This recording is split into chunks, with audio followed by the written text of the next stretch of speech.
This year, we are honored to have a significant representation from Boys Town National Research Hospital. In 2017, Boys Town,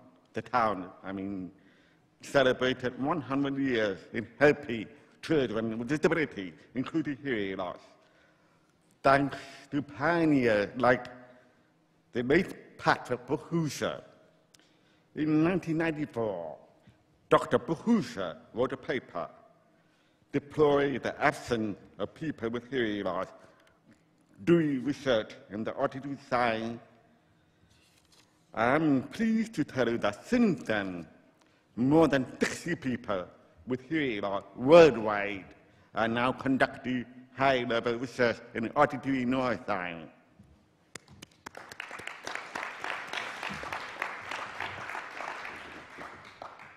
And so my colleagues and I urge parents and professionals to continue fostering the idea of auditory science in the minds of teenagers and college students with hearing loss as they begin exploring their career choices. Not only is it a great career choice that you truly rewarded with the added benefit of knowing that what we do each and every day will benefit those with hearing loss. But also, it pays forward to the next generation to continue to maximize their benefit from auditory habilitation and rehabilitation. Now, I have a few housekeeping items. There will be a brief 15-minute break about halfway through the symposium. Please make sure to come back to your seat after. Also, each speaker will have a 3 to 5 minute question and answer period following his or her presentation. This year, we have a new activity. After lunch, there will be an opportunity to have an extended discussion with the speaker from 1:30 to 2:30, and you can find the room number in your program book. Okay. Today, we are pleased to have 5 distinguished scientists who have taken time away from their labs, families, and pets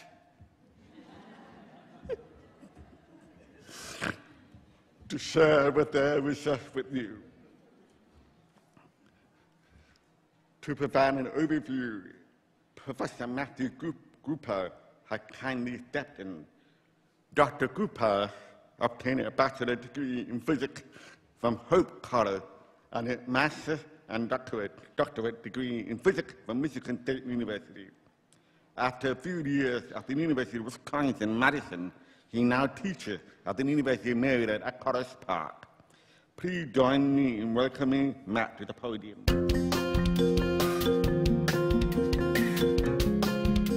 Morning, everybody. T-Lock is correct. I am a physicist, which I don't know why I'm here. You know the one about the extroverted physicist, right? They look at your shoes when they talk, not theirs.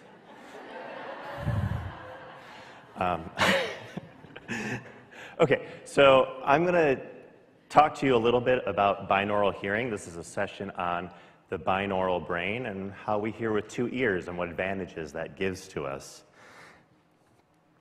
So we have 2 ears for a reason, and one could think of it as that one ear is a nice backup if to the other if something goes wrong. But there are other advantages beyond that. For the same reason that we have 2 eyes and we get binocular vision from that, we have 2 ears for a reason. And even though we have a left and a right ear, so here in the blue and the red, when I think about hearing with 2 ears, I think that we have essentially 2 identical copies of the ears. Okay, so when you have people with typical hearing, right, we assume that the left and the right ears are almost exactly the same. They have the same frequency responses and filtering and loudness growth, and the encoding is exactly the same. And on top of that, people like me, when I do research studies on people with typical hearing, I'll even make sure that the audiometric thresholds are less than 10 dB different. So they're really, really, really the same. And that's just sort of pervasive in the field. We think that having the same sound coming into both ears is really important. So binaural hearing helps primarily with two things. The first thing is sound localization. So this is, where's the sound coming from in space? If you have only one ear, you have a hard time with this. Just like if you only have one eye, for example, you lose all of your depth perception and your binocular vision. Now, that's good in and of itself for, it's nice to know where sounds are coming from. So if you're, for example, crossing the street and all of a sudden you hear a bus coming, you know which way to turn. And if you turn the right way, you can step out of the way of the bus to make sure you don't get hit by it. But if you turn the wrong way, you kind of turn 360 degrees and then you might get hit. So that's, a safety issue. Or if you're in the jungle, for example, and you need to know which direction to run away from the tiger that's going to eat you, that's another good reason to have good sound localization. But for maybe a more important reason is that we live in a really noisy world, and we need to know where sounds are coming from to have our brains sort out how noisy it is, to say, oh, someone's talking to me, I'm trying to communicate with them, and I need to focus on this person.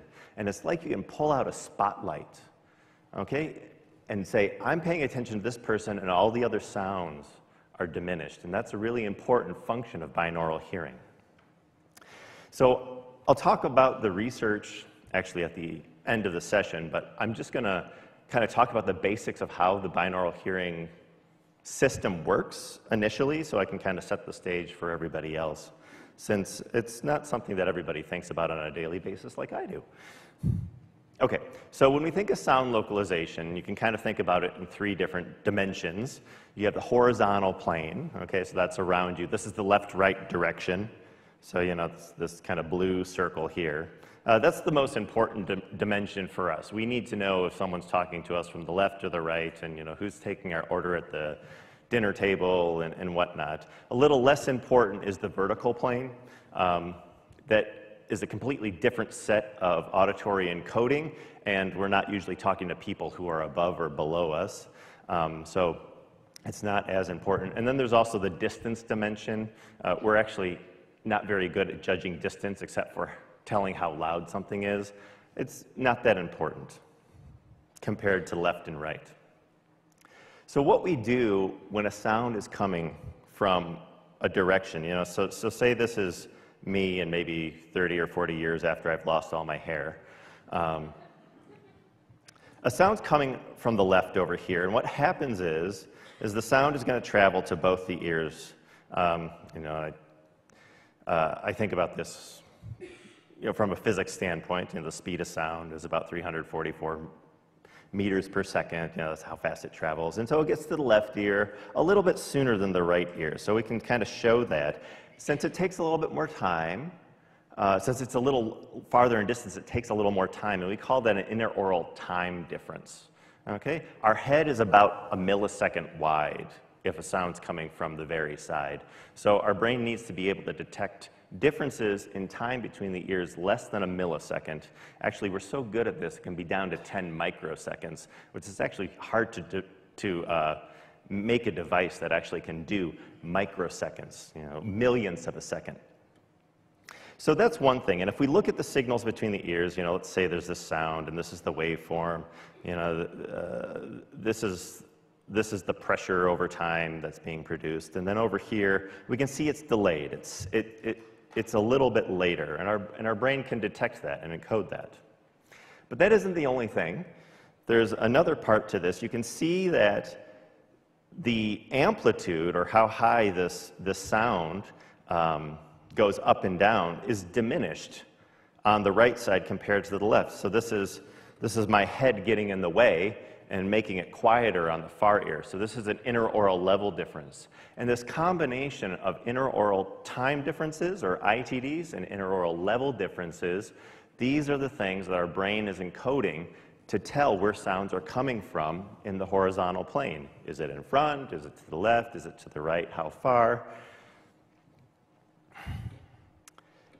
And just to keep going on the physics thing here, this is actually where, how big these ITDs are as a function of azimuth. So 0 is in front here, and you kind of march off to the side. 45 degrees is this direction, 90 degrees is here. And what we see is that the interaural time difference gets bigger and bigger and bigger as you go off to the side. That kind of just makes sense. At least it does to me as a physicist. I hope it makes sense to most people. And another thing that we can say is we can look here. We can see that in front there's 0 interaural time difference at all frequencies. And as we increase the azimuth, it all increases. Now, there's a little bit of frequency dependence. So, for example, 500 hertz actually has slightly larger ITDs than 5,000 hertz, for example, these red symbols. But it's not a very big frequency dependence. And that's actually an important thing that we think about in binaural hearing. It's that there's this consistency that occurs with the ITDs across these different frequencies, and it makes it a really, really powerful binaural cue. And I'll tell you why it's important a little bit later. So in general, if we're thinking about the brain dealing with an arbitrary sound and saying, well, I need to know where the sound is coming from, it's actually relatively straightforward. The physics does all of the work. If the ITD is 600 microseconds, I know it's there, and it doesn't matter what the frequency is. So ITDs are relatively easy. Now, ILDs are a little bit different. So now we have ILDs. The interaural level differences as a function of azimuth, so it's the same x-axis. Now, one thing that happens is at low frequencies, our head doesn't block low frequencies very well. Low frequency has a long wavelength. It just bypasses it. And so the interaural level differences are relatively small. So ILDs just don't get generated at low frequencies. At higher frequencies, we can see as we go up in frequency here, we get larger and larger ILDs. So there's this increasing ILD as a function of frequency. On top of that, if you look at these curves, unlike the last panel, if you look at this green one, for example, this is 1938 hertz. It goes up, and then it comes back down. That's actually due to some complex physics and some constructive interference of the sound traveling around the front and the back of the head. It's called an acoustical bright spot. But that's really complicated stuff. If your brain is given the job of saying, where is the sound coming from? And it's trying to use an ILD, it needs to know the frequency, the ILD, and try to figure out, like, well, with this ILD, what direction do I think that is coming from? Oh, and by the way, all of these things get changed with things like distance and if you're in a room. So ILDs are really hard compared to ITDs. They're very complex. We actually, as a field, don't know very much about ILD encoding because we know the ITD encoding is so important and so powerful. So this is where we come to one of the basics of binaural hearing. If this was my undergraduate hearing science class, this would be the time that I would tell people, circle this slide, because this will be on the test, okay? Lord Rayleigh, he was a scientist back in the 1900s. He took tuning forks, and he figured out through experiments that it must be the case that we determine sound location with ITDs at low frequencies, below 1500 hertz, and at high frequencies, above 1500 hertz, we must use ILDs. And so this is Lord Rayleigh, and he's had his tuning fork, and he's moving it around the head. And tuning forks are nice because they provide the closest thing to a single tone that we can get without, digital electronics. And so it's this 1500 hertz boundary that's really important here, okay? So when we talk about low frequencies for binaural hearing, we're talking about less than 1500 hertz. And we can compare that to what we think about is important for encoding speech, right? And so encoding speech, we know that about 100 to 8,000 hertz, that's really important for speech understanding. If we look at people's ability to localize. We can look at localization performance as a function of frequency here. So we're playing people's tones. Actually, I believe that, this is from Stevens and Newman, 1936. They went up to the top of the physics building on a snowy day and, put people in a chair and try to play. This is what you did in the 30s, right? So there wouldn't be any reflections, and they had people try to determine the sound location. And what happens here is that they found that at low frequencies, below 1500 hertz, you were relatively good at it. And this is where we think ITDs are used for duplex theory. And then above 1500 hertz, this is where ILDs are used. And there's this interesting bump that kind of happens in between. I think this is, we could call this no man's land, or no person's land. Maybe that would be better. This is the idea that neither of these cues are providing very good information at this frequency. So this is how things work as a function of frequency. But when push comes to shove for realistic sounds, there's this study that shows that ITDs matter most. Okay, so when we talk about binaural hearing, if we can provide good ITD information, that ends up doing a great job of allowing us to hear spatially, hear where things are coming from. I'm going to show some pictures that are kind of like this later. So, and I also teach anatomy and physiology. Here's how the brain encodes this stuff for ITDs, since it's so important. So I've unwrapped the cochlea, and in the cochlea we do this frequency analysis. So high frequencies are at the opening, the base. Low frequencies are at the apex. And there's all of these auditory nerve fibers tuned to different frequencies. And they're attached to some neurons in the brainstem. And then what happens is if we play a sound at this green frequency here, then it causes firing that's coincident, right? So the little action potentials, the little electrical impulses reach the brainstem at the same time. Now, there's this grid of brain cells in your brainstem, these neurons that are tuned to both frequency, so that's the different colors, but also to different ITDs.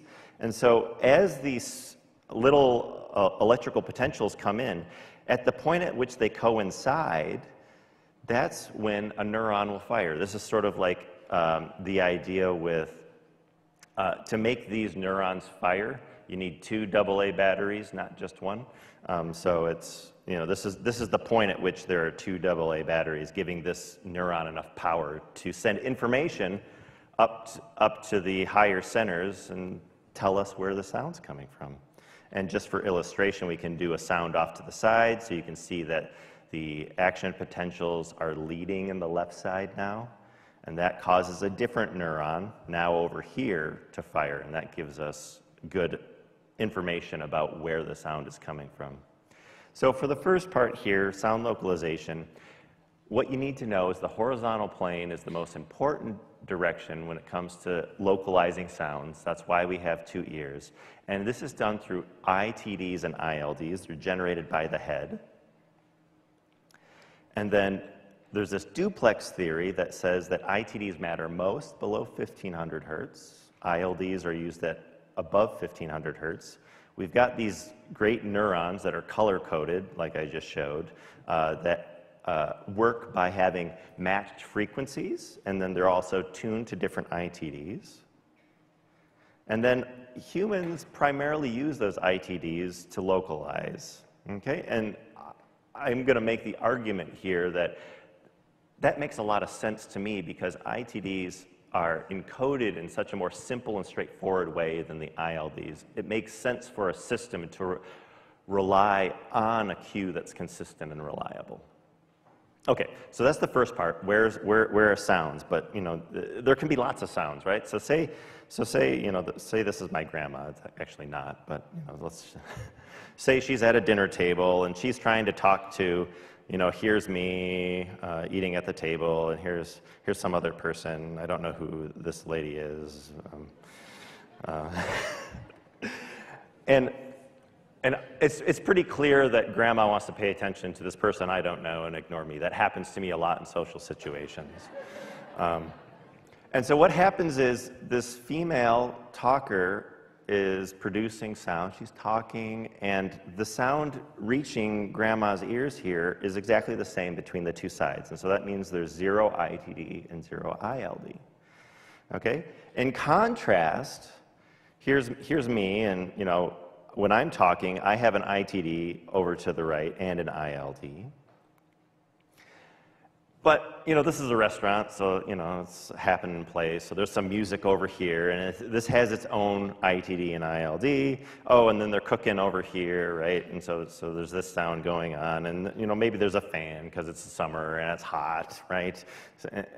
And so all of these sounds are being generated at their sources, and they're coming to grandma's ears, right? And this is what's actually being received at grandma's ears. And so if you look at these black lines between the left and the right side, there is nothing that you can see in these that tell you anything about these individual sound sources, right?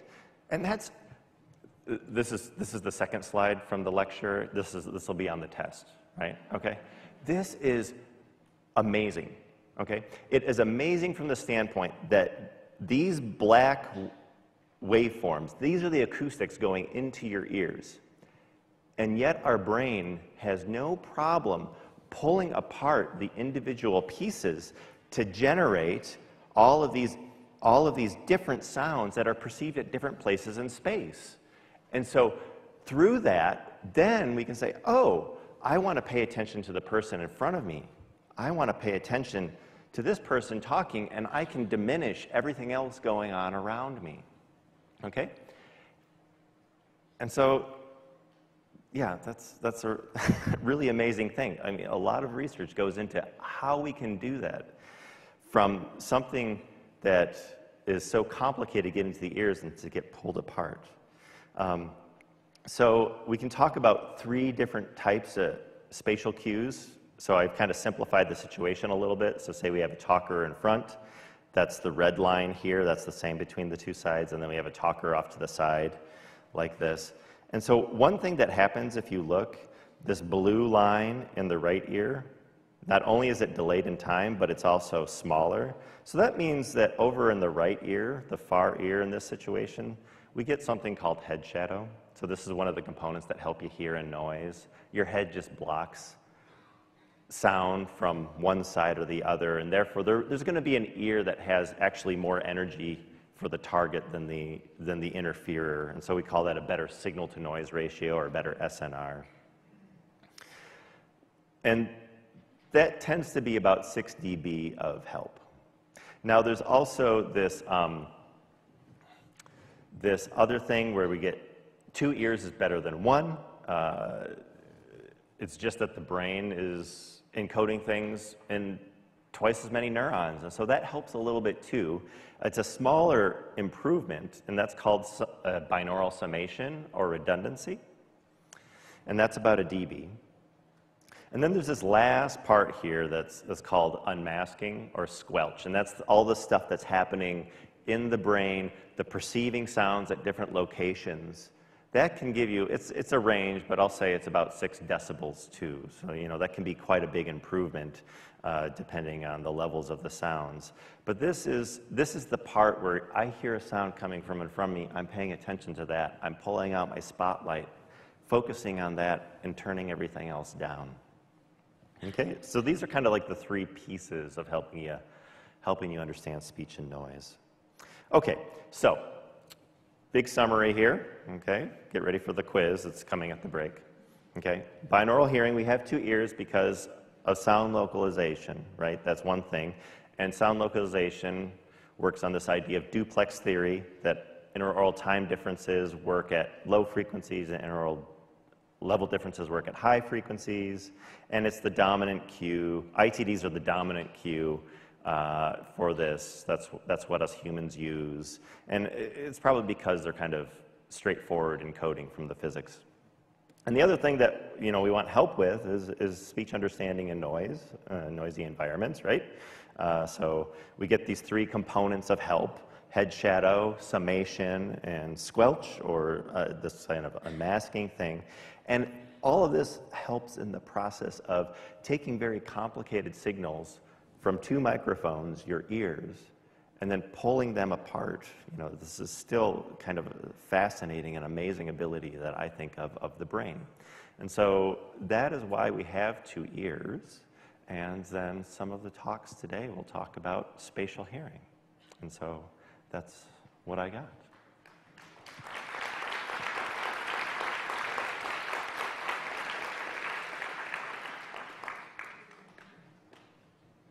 And then I believe I could do questions. Well, I can ask you a question. I'd love to ask you a question. Okay. One question? So,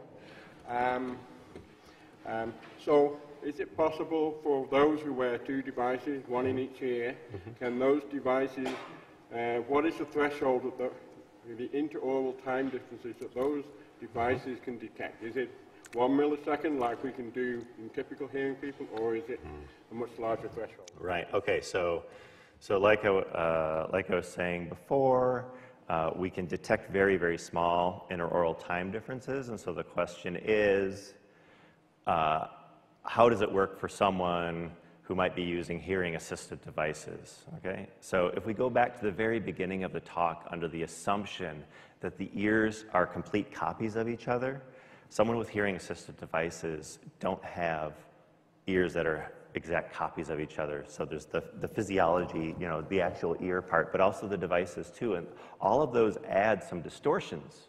And so your ability to detect these binaural differences are much, much bigger, which is sort of unfortunate because we have these neurons in the brain which are so sensitive to small differences. Screwing up the inputs even a little bit could have these huge, huge consequences. And so much larger. It's more like, if you can even do them, it's much bigger. Okay, thanks. Okay, thank you very much, Matt. That was wonderful. Okay, good.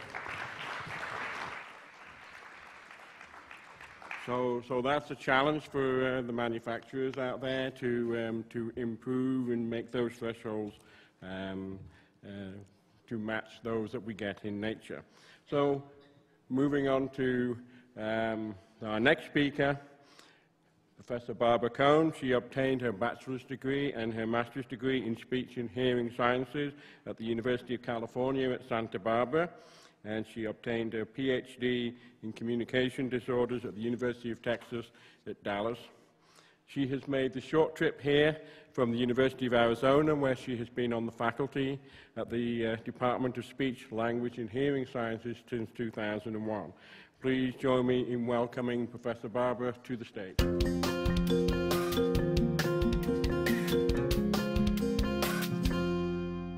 Good morning, and I'd like to thank the organizers of this symposium for inviting me to present. I'm going to start out with just a little bit of history.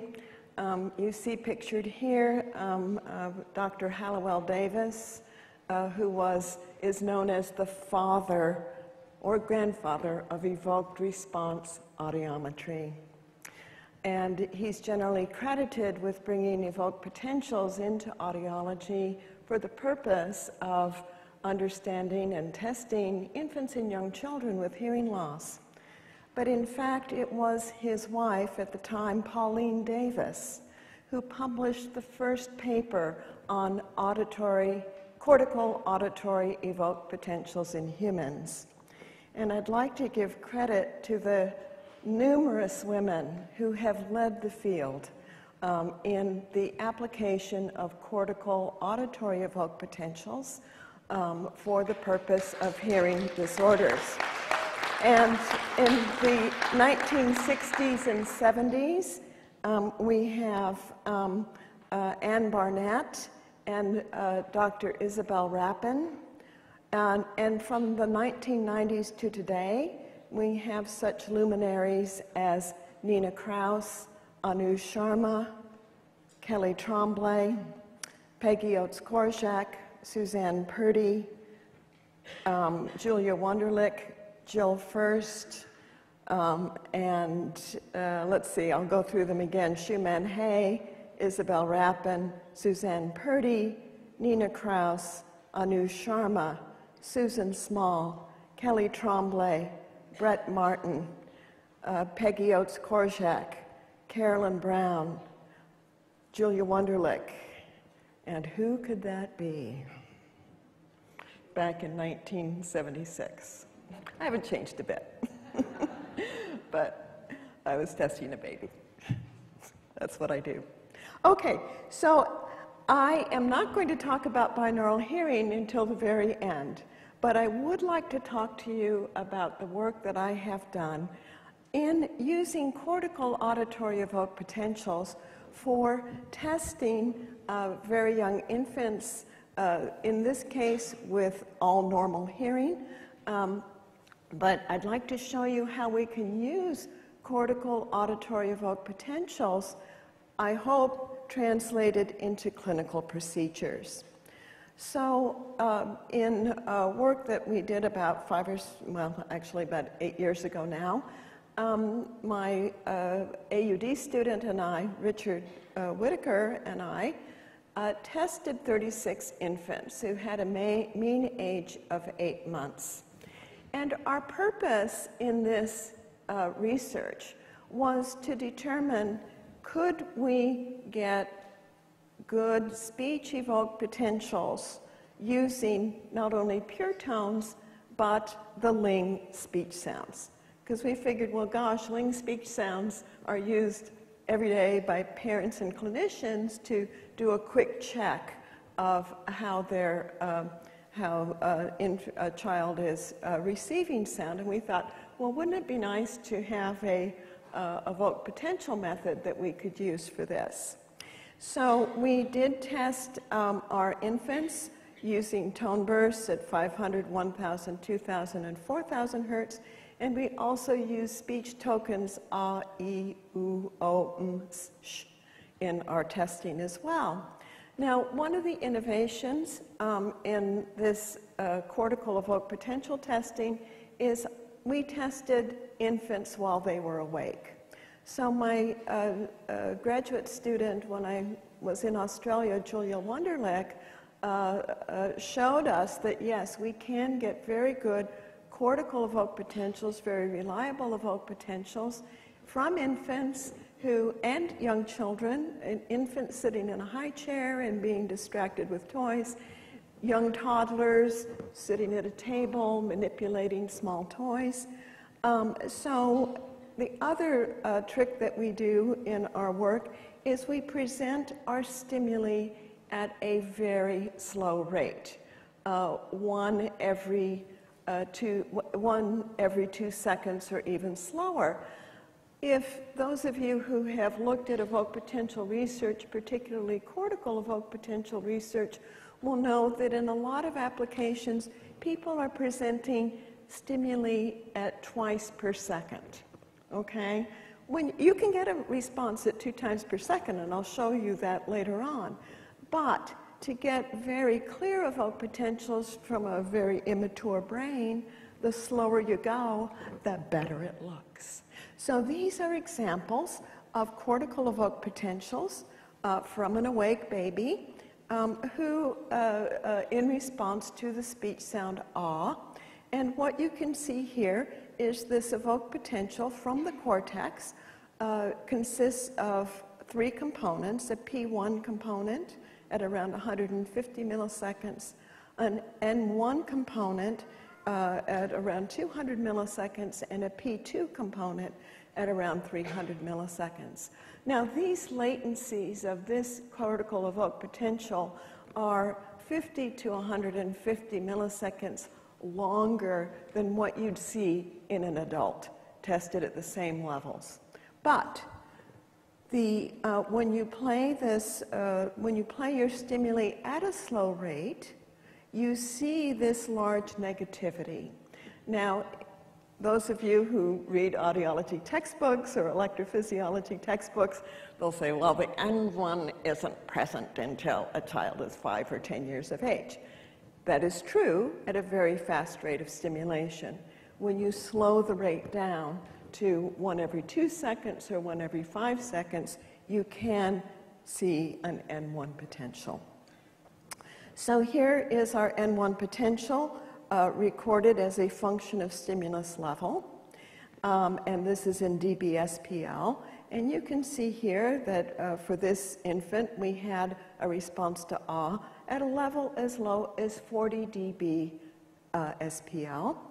And for this other infant, we can see that a response is present down to 50 dB/SPL for the oo stimulus.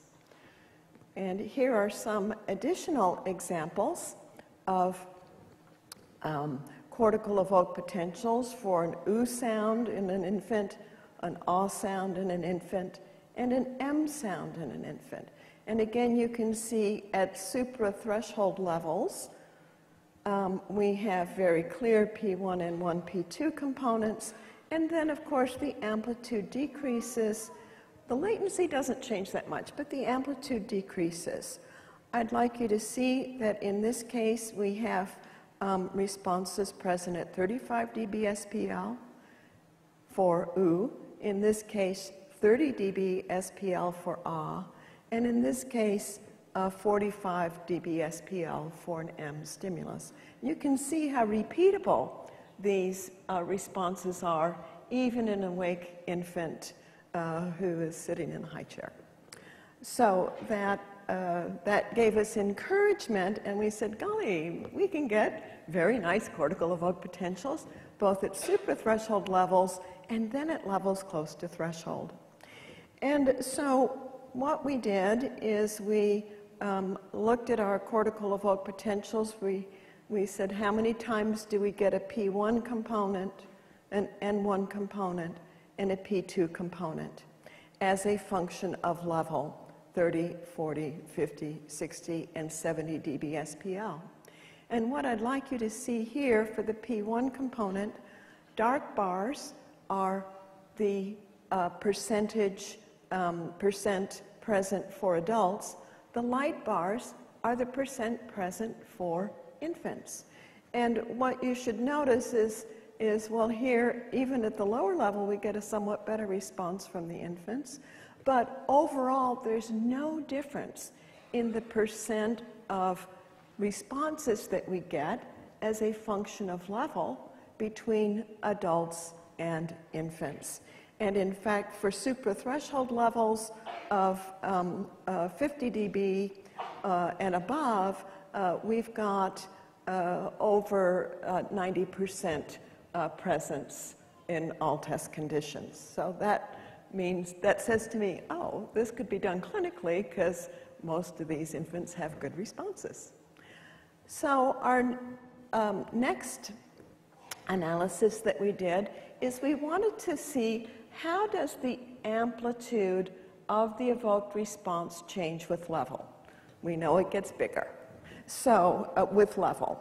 And we compared these amplitude input-output functions. So again, here we have our level here, we have our amplitude here, and we're measuring the amplitude growth of P1, N1, that first component, of N1, P2, that negative to positive component, and then the succeeding P2 to N2 amplitude.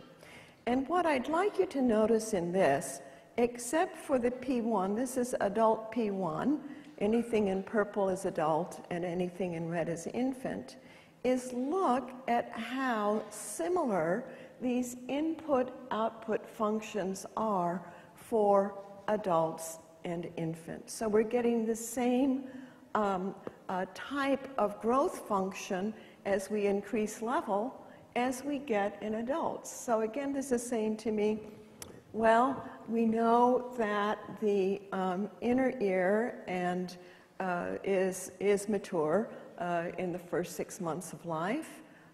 And also the characteristics of their cortical evoked responses, at least for the increase in amplitude, is also looking quite adult-like under 12 months of age. And also we see that these growth functions hit a plateau, or they asymptote at a level of around 60 dB. And we know that this is reflecting, or we we intuit that this is reflecting the inner ear cochlear mechanics. We know that outer hair cell activity and the active processes top out at around 60 dB. So it looks to me that these cortical evoked potential growth functions are reflecting the normal characteristics of cochlear mechanics. So, what is the relationship between these cortical evoked potentials and perceptual threshold? We obtained perceptual thresholds using visually reinforced observer-based psychophysical methods that I learned from Lynn Werner and Lori Leibold, so I think I have their blessing, yay.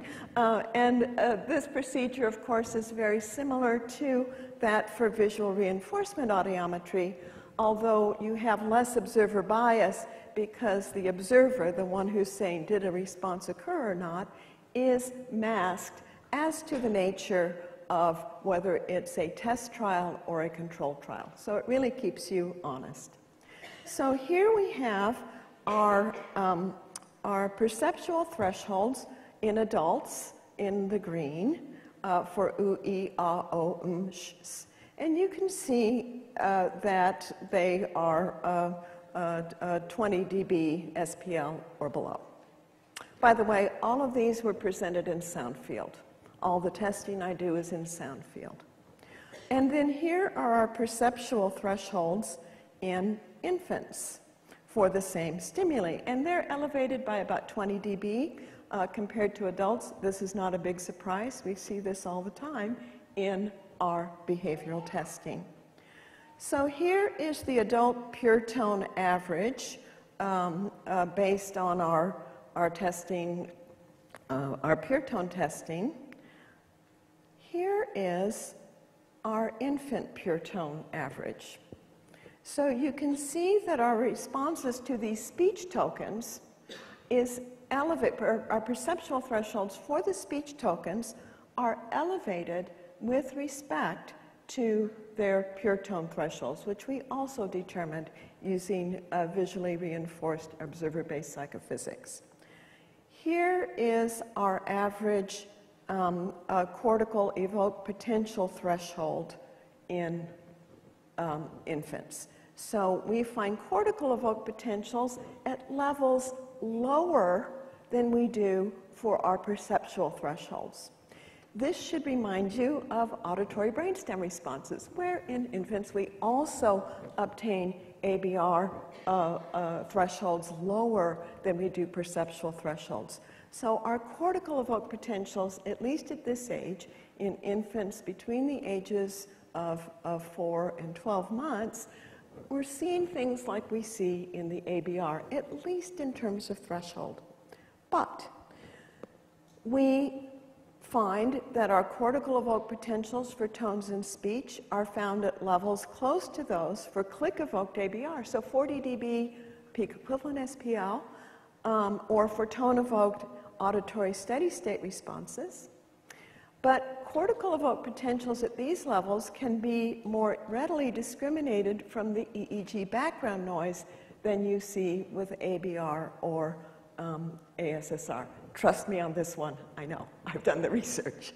So the simple ratios, and we can also look at the response to noise levels of the response to the background noise, and we can see that even at near threshold levels, we're getting response to noise ratios of about 1.3 or greater, and so that also tells me it would be very easy to implement a detection algorithm for detecting these responses. So cortical evoked potentials from infants tested while awake can be used to document sensitivity using tone and speech tokens. And it is possible we can use these tokens and we can document that sounds activate the auditory cortex. And so we can use these methods in the verification of hearing aid or cochlear implant benefit. The presence of cortical evoked potentials for speech sounds also has prognostic benefits for infants with auditory neuropathy, as first shown by Gary Rance et al. And it's now been replicated in work by Anu Sharma and Shuman Hay et al., among others. So while it was important to establish the way in which cortical evoked potentials could be used to indicate detection of tone and speech tokens, which we did first, then we wanted to use our cortical evoked potentials to indicate the capacity to discriminate between vowels. There are several different kinds of cortical evoked potentials or evoked potentials we could use to do this. We could use speech evoked ABR, auditory steady state responses for independently amplitude and frequency modulated tones. There's a response known as mismatch negativity, but I'm going to concentrate on the acoustic change complex. So here is a classic example shown by Brett Martin and Arthur Boothroyd, and they have a token ooh-ee, okay? So you get a nice cortical evoked response to the onset of the ooh, and then you get another cortical evoked response when it changes to E. So this is our acoustic change complex right here. And then Martinez, Eisenberg, and Boothroyd also showed that you could get very nice acoustic change complexes for this ooh-ee or ooh-ah stimulus. And they demonstrated in a child that uses hearing aids. Here's the cortical evoked response without hearing aids. Here's the cortical evoked response to this vowel change with hearing aids. Same thing in this child. There is a small cortical evoked response in the unaided condition, but with the hearing aids, this acoustic change complex is quite robust. So again, verifying that you can measure how well this cortex is responding to a change in vowel. So in our own work, we've used vowels ah, e, o, and oo. These are results from 20 infants with, again, normal hearing. The mean age at which we were testing them was 5.4 months. And we use a method slightly different from those that other people have used. In this case, I'm presenting vowel tokens that are 500 milliseconds in duration, and I'm presenting them in a quasi-steady state fashion. So in a control condition, when there's no change, it sounds like this. Ah, ah, ah, ah, ah. In a test condition, we're going to change the vowel. So the test sequence sounds like this. Ah, ah, e, ah, ah, ah, oh, so on and so forth. So I'm showing you in this figure the response that we have for the what I call the frequently presented stimulus, in this case, ah. Now, we also have a control condition in which there's no change, and this is the response to the infrequently presented stimulus. And so you can see a little tiny response here. But when I actually change to a contrast O vowel, or in this case an E vowel, you can see this very obvious acoustic change complex, a very clear difference between the control condition ah and then when we actually change the stimulus. So we have some examples that you can use a 1 per second stimulus rate and get very nice acoustic change complexes. Again, this is the control condition where 75% of the stimuli are ah, and then there's really no change, 25% ah.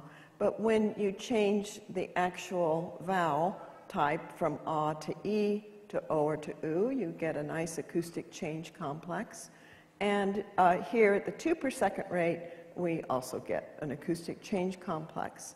Now, I've measured these for both a slow rate of stimulation and a fast rate of stimulation. And I compare the amplitude differences between the control and the test condition. So here we get very little amplitude difference in the control condition. That's a good thing. We don't want to see big differences in the control condition. But here, for A-E, A-O, and A-U, you can see that when I'm using the faster rate of stimulation, that I get much bigger amplitude differences between the control and contrast condition. So this says to me that use the faster rate, use the quasi-steady state stimulus for evoking these cortical evoked responses to a vowel change. Now, we also tested behaviorally because we wanted to see how does this compare to perception. And so here is an infant being tested using a visually reinforced paradigm.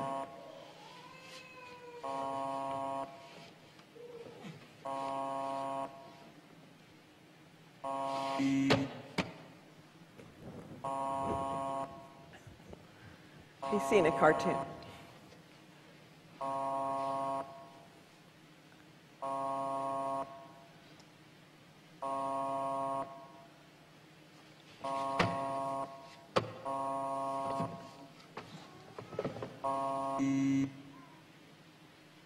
Yay. Okay. So he does that very well. However, over many, many trials with many, many typically developing children, even with systematic training and conditioning, the hit rate for detecting vowel contrasts in a visually reinforced infant speech discrimination paradigm did not achieve an acceptable hit or false alarm rate. So for the contrasts A-E, A-O, and A-U, our hit rates are between almost 60% and 70% or 77%, but our false alarm rates are always quite high. And so this was with very systematic training and typically developing children, infants. And so there were numerous instances in which infants had a very good cortical acoustic change complex for these stimuli, but were unable to perform the behavioral task consistently. But on average, infants had the highest performance for the A-U contrast, and this was the one that gave us our highest hit rate too. So, the stimulus and recording paradigms allowed us to evaluate what I call the MMN paradigm when we're using stimuli at a slower rate or 1 per second versus what I call an acoustic change complex paradigm where we're presenting stimuli in a quasi-steady state fashion. And again, because of these large amplitude differences that we see in the 2 per second or acoustic change complex condition, it appears to be the cortical evoked potential of choice for documenting the capacity of the developing cortex to encode vowel type differences. Now, this also works with children who use cochlear implants, and this is a child who I had the privilege of diagnosing when he was quite young, but has gone on to be implanted and does great. So again, here he's being tested. His cochlear implant is on. Here are the control conditions for E and an E vowel, but then we change E to A, and you can see this beautiful cortical evoked potential for the vowel change, and the same thing going A to E. So here is A control condition, A, and then here is the control condition A compared to the test condition with an E contrast. And again, beautiful cortical evoked response with using his cochlear implant. So our future directions, I know this symposium is about binaural hearing, and we have been doing research in the lab evaluating binaural hearing. In this case, we are evaluating spatial release from masking. We know that those with hearing loss and those who use amplification devices may not receive the benefits of spatial release from masking. So as Matt explained to us, we use our intraoral time and level differences to know where sound is coming from, and also these help suppress noise. These mechanisms in our brain help suppress noise, and we know that if we separate the speech from the noise signal, that we can get a benefit if we have good binaural hearing. So in this case, we're recording a cortical, we're recording an acoustic change complex for a vowel change. I think it was A to E. And this is the cortical evoked response in an adult, and this in a 3-year-old child, and in quiet. Now, the dotted lines represent the response in a masked condition when there's a 10 dB signal to noise ratio. So you can see that the amplitude of the evoked potentials with the dotted line is quite a bit reduced compared to quiet.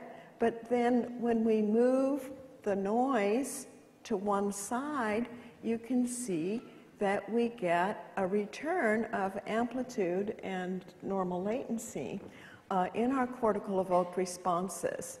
And this is present for 0 dB SNR as well. Here's the response at 0 dB SNR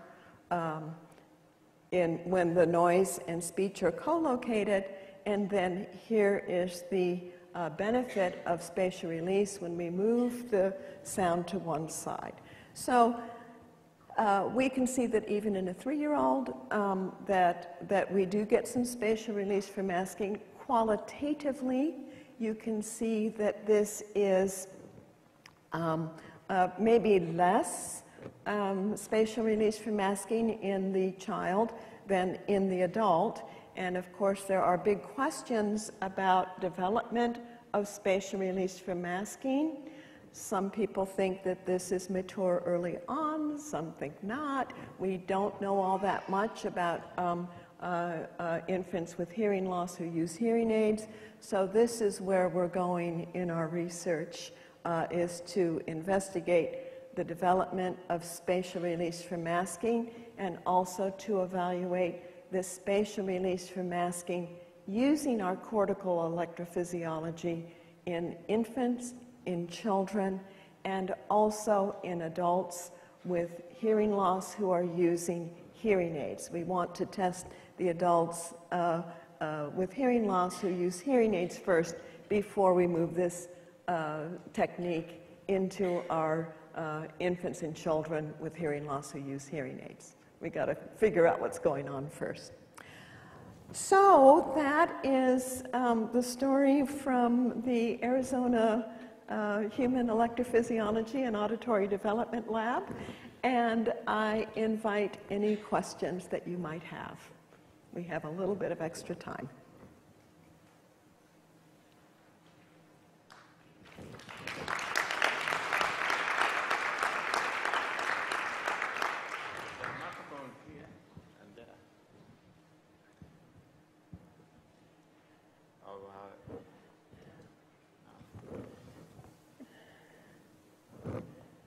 Hi, I'm from Dell Children's in Austin, and you mentioned that these could be used as kind of determining factors for ANSD kids.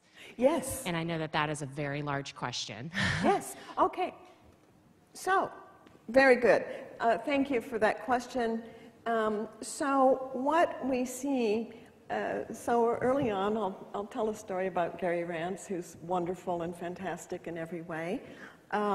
But he had, working in Australia, he had a huge, well, every child with auditory neuropathy in the state of Victoria was his patient. And so we were talking, this is back in the mid-late 90s, what can we do for these kids? My PhD student, Julia Wunderlich, we were doing all these cortical evoked potentials in children as a function of development.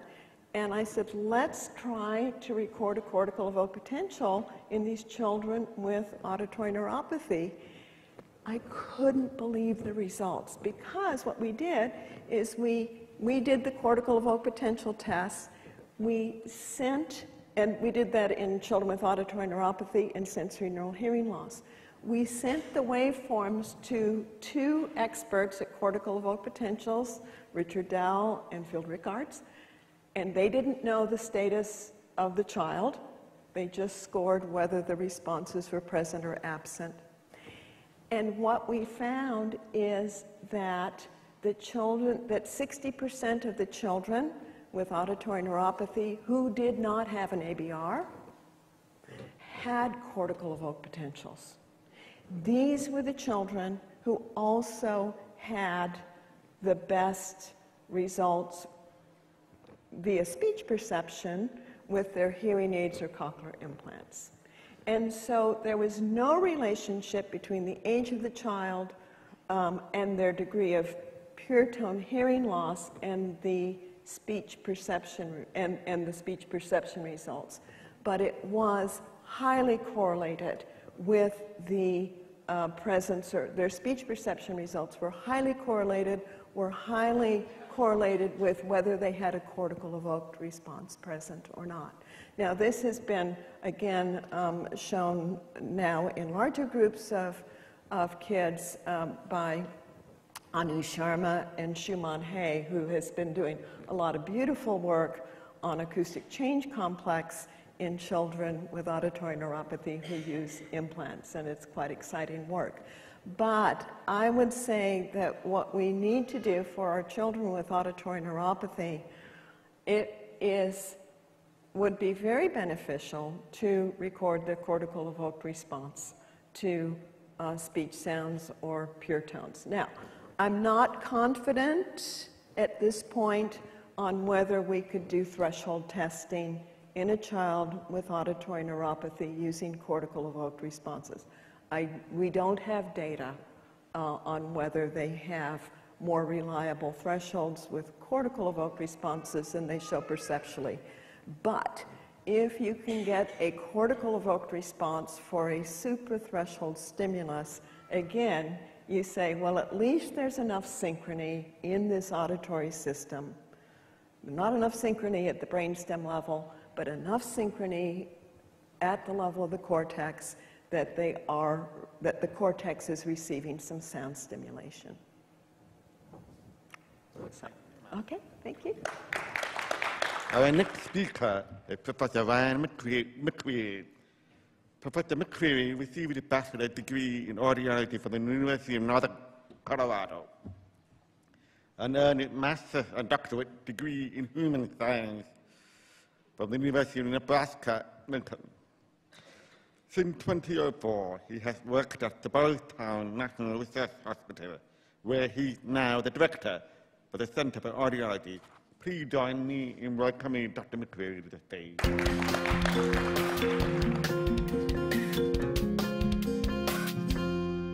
Good morning.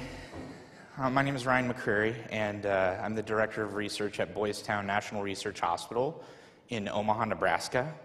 And it's such a pleasure to be here to present some research that we've been working on.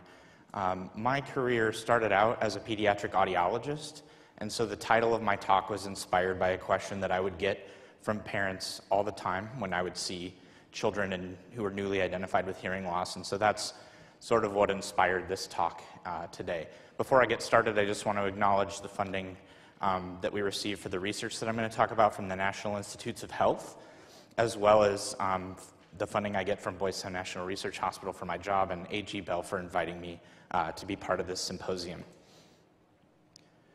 So when I was a pediatric audiologist many years ago, we had this situation that would occur quite frequently, and those of you who see patients have run into this situation, I'm guessing, a time or two. So what we have here are two different kids. So this is Hayden, and Hayden passed her newborn hearing screening, but then when she was 27 months old, her parents suspected that she wasn't hearing because her speech and language wasn't developing, and was diagnosed with severe hearing loss when she was 3 years old. And then we have Hugh, who, like Hayden, has severe hearing loss at age 3. However, Hugh failed his newborn hearing screening twice, but the family didn't follow up because the pediatrician told them that a lot of babies don't pass their newborn hearing screening. So in the clinic, you have these two kids who have identical audiograms in terms of their hearing, but when we look at their spoken language outcomes when they're 7 years old down the road, what you notice on these different measures of sort of speech and language development, despite the fact that Hayden has severe hearing loss, all of her speech and language outcomes are within the average range, and all of Hugh's language outcomes are outside of the normal range and below the scores for Hayden, despite the fact that they have the same audiogram. And so this type of situation that occurs all the time really is what inspired our research group to start looking at what are the other factors beyond the audiogram that might cause this type of result to occur, where you have these two children who look fairly identical, but have these different sorts of outcomes. And so what I'm going to talk about first are some of the early attempts to try to identify some of these things. So if you're familiar with the Joint Committee on Infant Hearing, you are familiar with these duration variables. And the idea here is that we want infants and young children with hearing loss to be identified with hearing loss by 3 months of age. We want to fit a hearing aid within a month of identification. And we want to make sure they're enrolled in early intervention by 6 months, if not earlier. And so these are our goals. And it's all based on the idea that the earlier that we can get auditory stimulation, the better the spoken language outcomes are going to be, right? So we're all familiar with the idea that earlier is better. And I just like to go back to the paper that everyone's really familiar with. These are the data from the Christie Yoshinaga Atano study in 1998. And I like to show this because it just hits you over the head with how stark these differences are. So that first bar there are language scores for children who are identified with hearing loss before 6 months of age. And then each of the subsequent bars are children who are identified with hearing loss at later ages. And you can see the advantages in terms of the child's language quotient for the group that was identified early at the same later time point. Mary Pat Moeller, around the same time, published a paper that showed a very similar pattern. So overall, what you see here, these different lines just represent children who are enrolled in intervention at different ages. And you can see that the children who were enrolled in intervention at less than 11 months had better language outcomes. But you can start to see that there's more to the story than just how early you were enrolled in early intervention.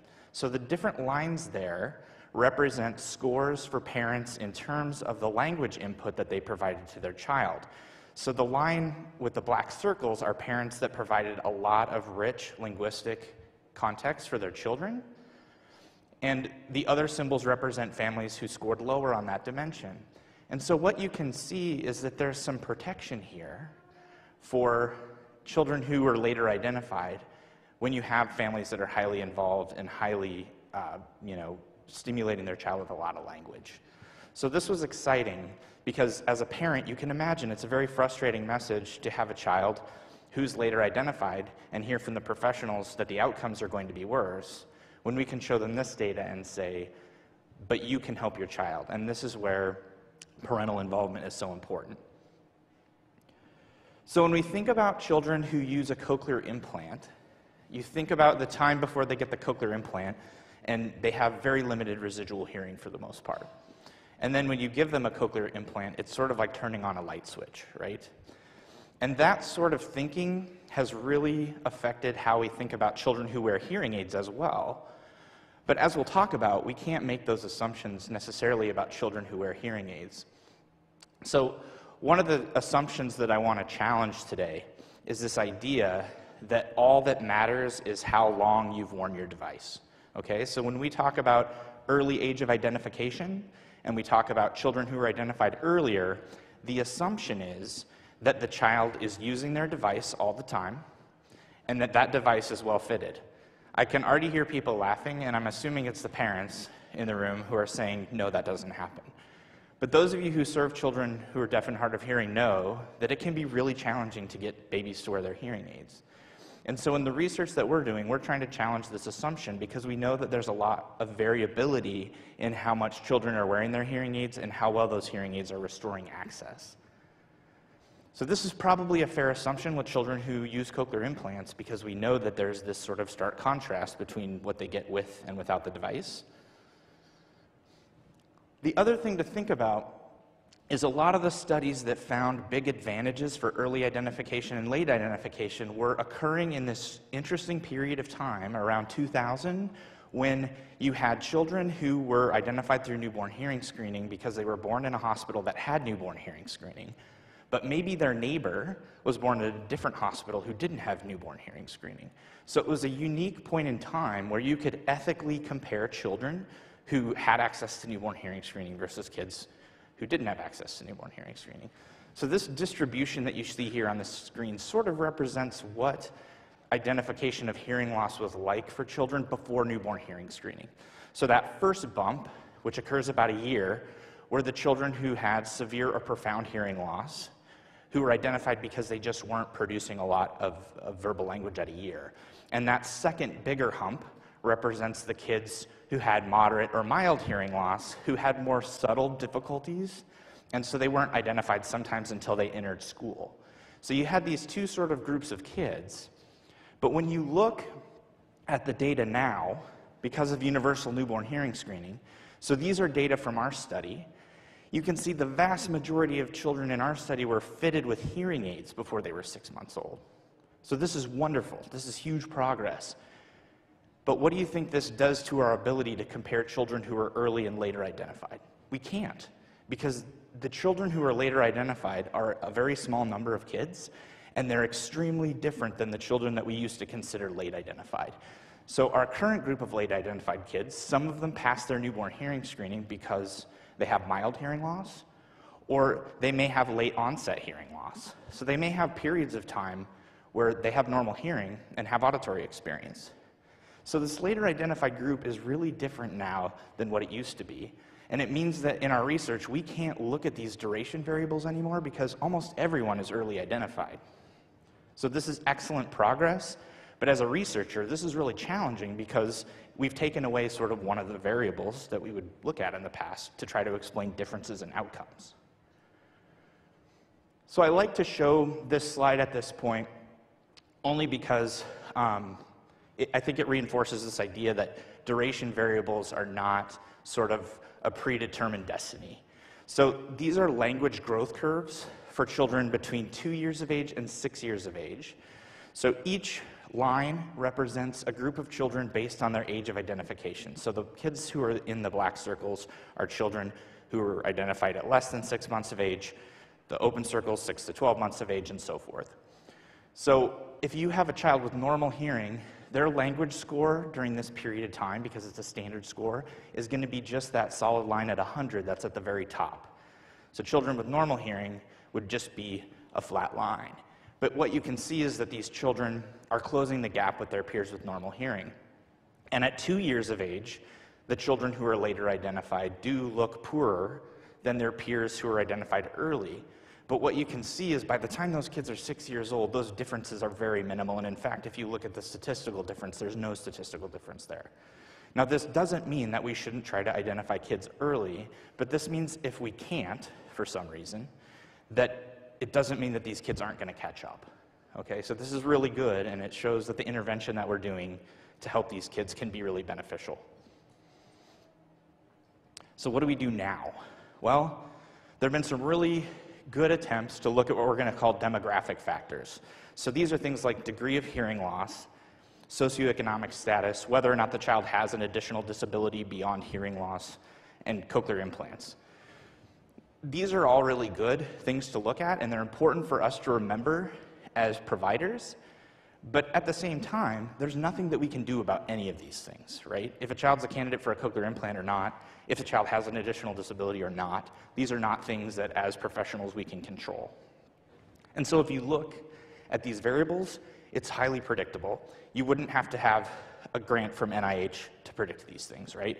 So the children with cochlear implants tend to do better than the kids without cochlear implants.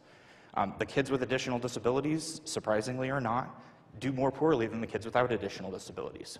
So this is good research, this is really important, but again, there's nothing we can do about any of these things. So it's, I think, good context, but what we're interested in are trying to identify variables that we can change through intervention. And so we think that these demographic factors are really important, but we also think that it's important to identify things that are malleable, okay? So what I'm going to spend the rest of the time talking about is what are the malleable factors that as audiologists or speech pathologists or teachers of the deaf that we can do to optimize outcomes for children with hearing loss. Because we don't necessarily want to send a frustrating message to parents to say, well, this is just what it is and there's nothing we can do about it. So the research that we did in the Outcomes of Children with Hearing Loss study, which was a multi-center study with the University of Iowa, North Carolina, and Boys Town National Research Hospital, was to build on that foundation of that previous research, but to really try to quantify the amount of auditory experience that children who wore hearing aids had. And what I mean by that is trying to quantify how much they wore their hearing aids and how much speech they could hear through their hearing aids, and see if that would determine what the outcomes would be. So one of the challenges that we face is that a lot of the previous research has attempted to use the audiogram as a predictor of outcomes. And what I mean by that is that demographic factor where children with greater degrees of hearing loss do more poorly than children with lesser degrees of hearing loss. The problem with that is, despite the fact that that's highly intuitive, it hasn't come out in the literature. And there's a lot of reasons for that. One reason is that a lot of times children with the greatest degrees of hearing loss are doing well because they have a cochlear implant and they're getting lots and lots of intervention. So they might do better than the kids with mild hearing loss whose difficulties are underestimated. So degree of hearing loss is great because it's low-hanging fruit, because if you know that a child has a hearing loss, then you absolutely have their audiogram, right? So it's easy. But it's not a great predictor of outcomes. Another reason that the audiogram doesn't really tell us what we need to know is when you do research, you tend to boil the audiogram down into one number, which is the pure tone average. So you're just taking the average of the middle frequencies of the audiogram and giving it a number so that you can use it in a statistical analysis. The problem with this is that it doesn't really reflect how audible different parts of speech are. So this is an audiogram with the speech banana imposed on it, so you can see where the speech sounds tend to fall on the audiogram. And if you have thresholds at 40 decibels across this audiogram, then you can see that anything that basically falls above that is going to be inaudible to that child. And so this would be a 40 dB pure tone average. I picked something that would be really easy to do the math this morning. That's what's inaudible. However, you can have a 40 dB pure tone average that looks like that, because that's 40 dB average as well. So a sloping hearing loss where you have very good audibility of speech in the low frequencies, but very poor audibility in the high frequencies. And then every audiologist's favorite thing to try to fit, the rising configuration, where you have good access to the higher frequencies and poorer access to the lower frequencies. All of these audiograms have a 40 dB pure tone average, but you can see how using that number could be very misleading. So instead, what we proposed to do in our study was to actually measure how much speech is audible to the child based on their ear canal acoustics and the audiogram together. And so that slide that you see there is what's called the SPLogram. And I'm going to explain it in more detail here in a minute, but this is what we're going to use to try to quantify how much of speech is audible to a child who is wearing a hearing aid. So this is just to show you the problem with degree of hearing loss. So what I've plotted here is a measure of how audible speech is, known as the Speech Intelligibility Index, as a function of that pure tone average for the audiogram. And all I want you to pay attention to at this point is take that red bar at 50 dB PTA, so that's a child with a moderate hearing loss, and look at the range of speech audibility for children who have a 50 dB pure tone average. There are children with less than half of the speech spectrum audible through their hearing aids, and there's children with almost perfect audibility, and they all have the same degree of hearing loss. And so you can see how using the audiogram can be really problematic because it doesn't reflect how much speech is audible, and you can have a lot of variability within one category of hearing loss. So I'm standing up here telling you this, and it's one of those ideas that seems so basic. Why didn't people do this before? Well, people have tried to do this. The problem is a lot of previous studies, like this great study from Yvonne Sinninger that she conducted that was published in 2010, she only included kids in the study who were fitted at her clinic. So if you're lucky enough to have Allison Grimes as your pediatric audiologist, you're going to come up with this situation where the degree of hearing loss and audibility are so closely related to each other that you can't tease them apart, okay? So this is good because we don't want kids to be poorly fitted, but we know that not everyone's lucky enough to have Allison Grimes as their pediatric audiologist. So this is important because in order to tease these things apart, we had to go out into the community and find kids who wore hearing aids who weren't necessarily fitted at Boys Town or at the University of North Carolina or the University of Iowa, because we wanted to see more variability, because that's the only way that you can tease apart the audiogram from the audibility for speech. So what is audibility? Audibility is just how much of a speech sound that we can hear, and it's affected by things like distance, noise, but we quantify that using what's called the Speech Intelligibility Index, or the SII. So this is that SPLogram that I was telling you about, and this is simply taking the audiogram and flipping it upside down, so now soft sounds are at the bottom and loud sounds are at the top. And that dashed line down there at the very bottom of the graph is what a person with typical hearing hears at each frequency. You can see in this case that we have blue X's, which are left ear thresholds for this particular child. So this is a child with a moderate hearing loss. And you can see that green shaded area represents the long-term average speech spectrum.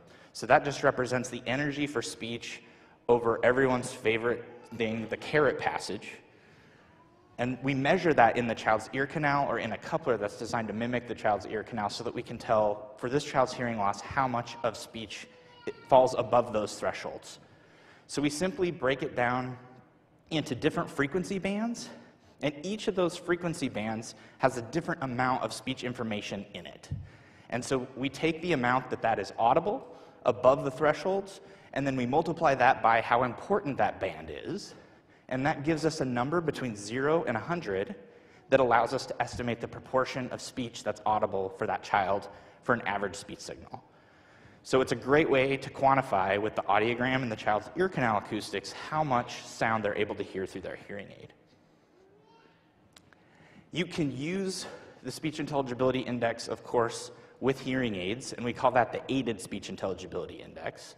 But you can also just look at the amount of audibility that's lost with just the audiogram, without a hearing aid, and that's the Unaided Speech Intelligibility Index. So this can be really useful in making a comparison of what the child hears before they get hearing aids and then what has been restored after they get hearing aids. So it's a very useful tool that way.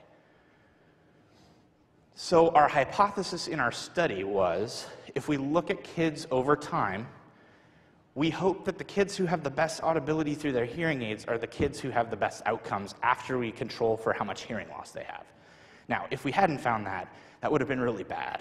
And they probably would have invited me to come talk today if that's what we had found, because that would be a pretty unpopular thing. But fortunately, that's not what we found. And because I really don't do anything with binaural hearing or the brain, I thought it would be important to put a brain in there so that I could, have some credibility here. But the reason that we care about this is that we care about the fact that these children are getting auditory stimulation to their brain, and we want to measure what that is, and this gives us a way to do that over time. So how many audiologists are here? Okay. Everyone can answer this question, but you guys are going to be particularly interested in this. So this is an audiogram for a child with mild hearing loss. So just by a show of hands, How many audiologists would absolutely fit this child with this audiogram? Is this okay? And how many of you would not fit this child with this audiogram? And it's okay to admit that you wouldn't. So the reason I picked this audiogram is because it's a 50-50 audiogram. And what I mean by that is 50% of audiologists say, yes, we would fit it. 50% of audiologists say, no, we wouldn't. Okay? And this is the challenge for kids with mild hearing loss and with the audiogram, because what if I told you that if we take into account the child's ear canal acoustics and we take into account audibility for speech, for a 3-month-old, only 46% of the long-term average speech spectrum is audible to that child with a mild hearing loss, okay? So why is that a child with that very mild degree of hearing loss has such limited access? Well, when you're a baby and we put an earphone in your ear to measure your thresholds, you have a really small residual ear canal volume. Now, we calibrated that audiometer or that ABR equipment on a coupler that's the size of my ear. So if I put the same sound in a baby's ear, it's going to be a lot louder. And what happens is babies get an enhancement from that tiny space that they have in their ear canal, which makes their thresholds look better on the audiogram.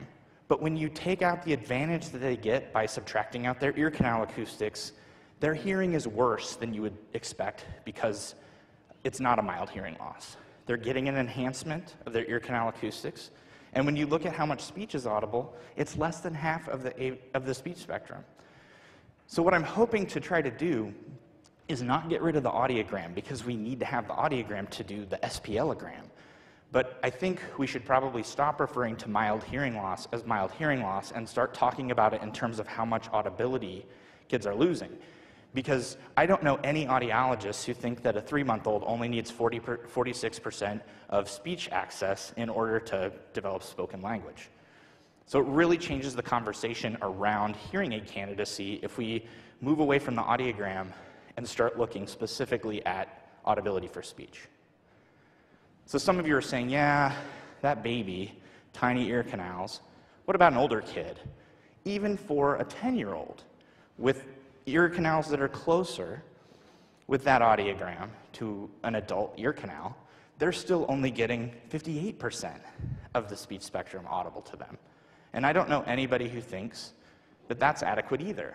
So it's not just because it's a baby, it's also because it turns out that mild hearing loss really does limit access to speech. And this is for an ideal listening situation where the child is a meter away and quiet. How many kids are frequently just a meter away and in a quiet listening situation? Not the kids that I know.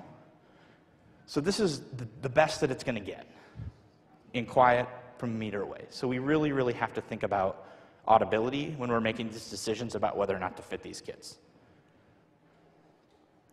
So what we've gone to at Boys Town, based on some of the research that we're doing, is if children have less than 80% access to speech without a hearing aid, we're considering them to be a candidate for amplification. And that number is based on some research that we did that shows if you take the kids in our longitudinal research study who weren't fitted with hearing aids or didn't wear their hearing aids, the children who had unaided speech intelligibility less than 80 had poorer outcomes than the kids who had unaided speech intelligibility over 80. And it's a stark contrast. So this is our current candidacy criterion for hearing aids. We take the audiogram, we convert it to the SPLogram, and look at how much speech they have access to. So if you're an audiologist, how do you do that? You don't even have to run a hearing aid. You simply take the audiogram and put it into your hearing aid verification system and look at how much speech is limited. So you can see 2 examples here. These are screens from the AudioScan VeriFit that a lot of audiologists use to measure speech intelligibility. And you can see here that in both cases, you can calculate the unaided speech intelligibility index without even having to run a hearing aid. So back to the question of whether or not audibility matters after you control for degree of hearing loss. So this is the same language growth curves that I showed you earlier. Same story where a standard score of 100, that blue line would be normal across the board. Now, each of the lines represents children with different amounts of audibility. So the kids who have the triangles are the kids with the best audibility for their degree of hearing loss, and the kids who are the circles have audibility that's poorer for their degree of hearing loss. And what you see is when you're 2, it doesn't make a big difference. Those kids are all sort of clustered together. But over time, the kids who have the best access through their hearing aids to speech have the best language growth. They're closing the gap with their peers with normal hearing in terms of their language ability, which is incredibly exciting. And the best part about this is something that's malleable. As pediatric audiologists, this is something we can control by giving kids great access through their hearing aids. You'll notice that the kids who have the poorest audibility are losing ground. And by the time you get to 6, the difference between the group with the best audibility for their degree of hearing loss and the poorest audibility is 2/3 of a standard deviation in language outcomes. So these effects are enormous, and this is a testament to the quality work that pediatric audiologists are doing in terms of fitting the hearing aids really well. Now I want to show you just a little bit of future data. So this is going to test whether you're an optimist or a pessimist, okay? So this is sentences recognition for children with normal hearing in the red box, and children with mild, moderate, and severe hearing loss in each of those other colored boxes. So if you're an optimist, you're going to be so excited to see that in quiet, the children with mild and moderate hearing losses look like their normal hearing peers in terms of sentence recognition. If you had told me this was going to happen when I started as a pediatric audiologist, I would have cried tears of joy, because this is fantastic. This shows the positive impact that we can have with hearing aids. So these kids are wearing their hearing aids, they're doing really, really well. But what about background noise, where kids listen most of the time? So you see that even typically hearing kids have more difficulty in noise, but what you notice right away are the kids with mild hearing loss are no longer performing at ceiling. They're performing much worse than their peers with typical hearing, and they're really not performing differently than kids with moderate hearing loss. So this is the challenge that we face moving forward, is that even with hearing aids, these children aren't achieving speech recognition and noise that's equivalent to their peers with typical hearing, even when their hearing aids are fitted really well. And so this is a testament to using hearing assistance technology, but it's also a problem that we need to try to figure out why this is, because these are kids who were fitted early, who got good intervention, but they're still struggling with speech and noise. These are questionnaire data for kids in our study. So how many of you have used the Little Ears questionnaire? Excellent. So the Little Ears asks parents questions about communication development, and you can see here that that solid line represents the cutoff for normal as a function of age. Only 9% of the children who are hard of hearing in our study fell below that line at any point in time during the study. So this is great news. Because it shows that these kids are doing very, very well. If you look at a different questionnaire that we did when kids were a little bit older that takes into account functioning and background noise, which is the peach, you can see that our kids who are hard of hearing, which are represented by the crosshatched data there, some of them are falling into the range where they're at risk. So again, we're starting to see those difficulties in background noise that we saw. So these kids are between 2 and 3 years of age. So overall, the picture's really, really good. But one more future thought that I'd like to throw out there is I think it's time to start having a conversation about when to move to cochlear implantation that's not related to the audiogram. And what I mean by that is no one disagrees that children with severe to profound hearing loss should have access to a cochlear implant, because we know that children who have that degree of hearing loss can't have audibility that's adequately restored by a hearing aid. The group I think we need to have a conversation about are the kids who audiometrically don't look like they're candidates for a cochlear implant, but they're not achieving successful outcomes with their hearing aids. So how do we do that? It's really easy to stand up here and say that without any data or anything to back that up. But what I'm hoping that we'll be able to do is use some of these outcome measures that we talked about today, in addition to the audiogram, to help us to figure out what are the parameters for cochlear implant candidacy outside of the audiogram. Because we know that there are those kids that we serve who just aren't making progress with their hearing aids, And we shouldn't hope that their hearing gets bad enough on the audiogram that we can consider them a candidate for cochlear implantation, when we should probably be able to use some of these other outcome measures that we can. And there's such a huge emphasis on outcome measures right now, but if you do outcome measures and you don't do anything with that information, don't do outcome measures, because you're wasting everyone's time, okay? But we need to figure out when these kids are wearing their hearing aids and they have good audibility, but they're still not achieving those outcomes, let's have a conversation. Maybe it's not an implant, maybe it's we change the intervention. There's so many things that we can do. But these are the kids who I think we need to focus on in sort of the next 5 years, because those are the kids who can, I think, benefit the most. So I just want to acknowledge my collaborators, Beth Walker, Mary Spratford, Jake Olison, who's my statistician at the University of Iowa, and Mary Pat Muller. Again, acknowledging the NIH and IDCD for sponsoring this research. A little shameless self-promotion here. Beth and I wrote a chapter in Warren Esterbrook's AVT book on hearing aids for children who are deaf and hard of hearing. And then Beth and I just published a book on pediatric amplification that gets into a lot more detail about these things. And with that, I thank you for your time and attention this morning. It's been a pleasure.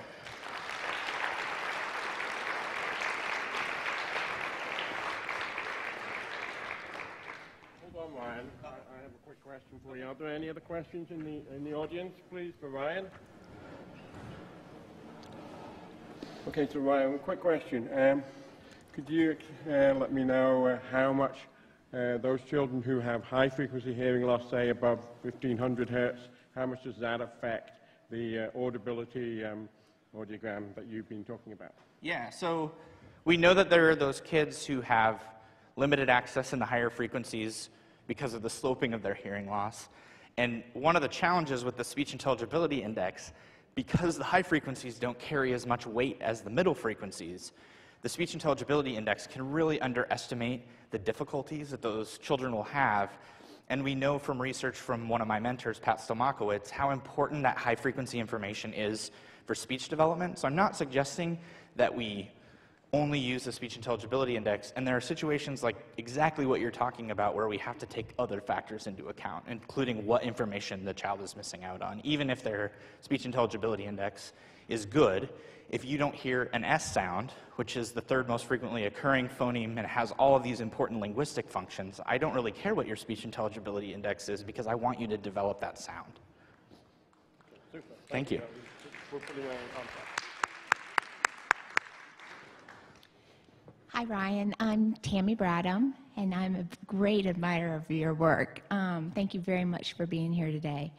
I have a couple questions I wanted to ask you, and I think you already started to allude to it with Pat's work.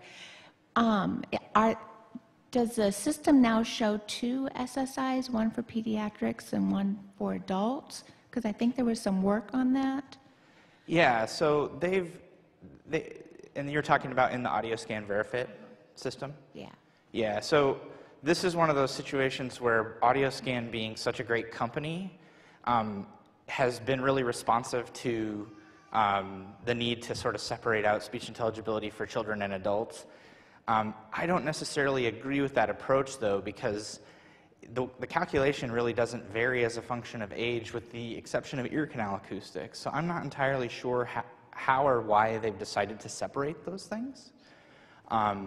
And maybe after the session we can talk about if you know why that is, but I'm not familiar with the rationale behind creating a separate speech intelligibility index, because outside of the differences in ear canal acoustics, everybody needs audibility, right? It may be that adults can function better at the same level of audibility than kids can, but you still want to be able to quantify it in a way that's standardized. So I'm not familiar with that, and Okay. So I can't really address that. Okay, I'm afraid we're going to have to cut to a coffee break, but for those of you who still have questions, please come up to the front, and some of the speakers will be able to answer any other questions. Thank you for that fantastic talk.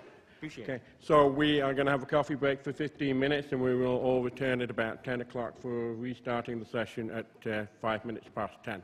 Thank you.